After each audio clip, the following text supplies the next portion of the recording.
محمد حفیظ نے پلیئرز کے لیے خطرے کی گھنٹی بجا دی۔ حسیب اللہ خان کس کی جگہ پر کھیلیں گے؟ سائم ایوب کتنے میچ اس سیریز میں کھیل سکیں گے؟ تفصیل جاننے سے پہلے اگر آپ نے ہمارے پیج کو فالو نہیں کیا تو کر لیں، ویڈیو کو ذرا سا بھی سکپ نہ کریں۔ اب بڑھتے ہیں تفصیل کی جانب۔ کپتان بدلا ہے، فارمیٹ بدلی ہے، ہماری روایت نہیں بدلی۔ کل ہم نے بہت سی مسٹیک کی اور جس کی وجہ سے ہم میچ ہار گئے۔ شہنشاہ افریدی پی ایس ایل میں 2 بار ٹرافی اٹھا چکے ہیں۔ کپتانی کا تو ان کو تجربہ ہے ہی۔ ہم نے بہت سی مس فیلڈنگ کی، ہم نے کیچ بھی ڈراپ کیے ہیں۔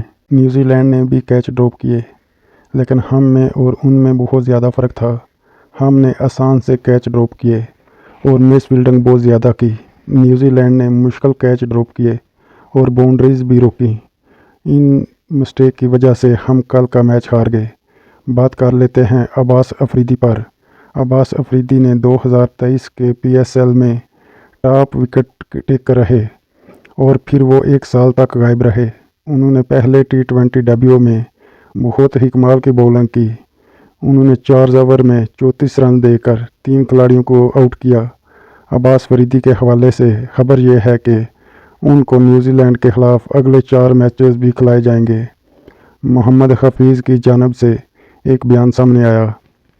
محمد حفیظ کا کہنا تھا کہ سائم ایوب فیوچر کا ایک بہت ہی اچھا پلیئر بنے گا۔ ہم کو سائم ایوب پر محنت کرنا پڑے گی اور اس کو ایک اچھا پلیئر بنانا پڑے گا۔ اور محمد حفیظ کا کہنا تھا کہ عمر جمال بھی ایک بہت اچھا آل راؤنڈر ہے۔ ہم نے عمر جمال کے اوپر بہت محنت کی اور عمر جمال کو ایک بیسٹ آل راؤنڈر بنائیں گے۔ محمد حفیظ کا کہنا تھا کہ ہم مختلف پلیئرز کو ٹرائی کر رہے ہیں۔ ورلڈ کپ آنے سے پہلے ہم ایک اچھی ٹیم بنا لیں گے۔ ہم نے پہلا میچ ہارا، اس میں بہت سی مسٹیک ہم نے کی ہیں۔ جو آنے والا دوسرا ٹی20 ہے، ہم اس میں کم بیک کریں گے۔ اور محمد حفیظ کا کہنا تھا کہ حسیب اللہ خان کو بھی ہم اس سیریز میں ٹرائی کر سکتے ہیں۔ ہو سکتا ہے بابر اعظم کو 1-2 میچ میں ریسٹ دے کر حسیب اللہ خان کو 3 وکٹ کیپر کے ساتھ ٹیم میں شامل کر کے میدان میں اتاریں۔ اگر آپ کی کوئی رائے ہے تو ہمیں کمنٹ سیکشن میں آپ کمنٹ کر بتا سکتے ہیں۔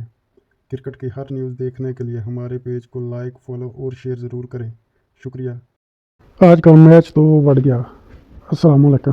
پاکستان اور نیوزی لینڈ کے درمیان آج پہلا ٹی20 کھیلا گیا۔ پاکستان نے پہلے ٹاس جیت کر نیوزی لینڈ کو بیٹنگ کی دعوت دی۔ نیوزی لینڈ نے پہلے کھیلتے ہوئے 226 رن بنائے، اس کے 8 کھلاڑی آؤٹ تھے اور 20 اوور ہو چکے تھے۔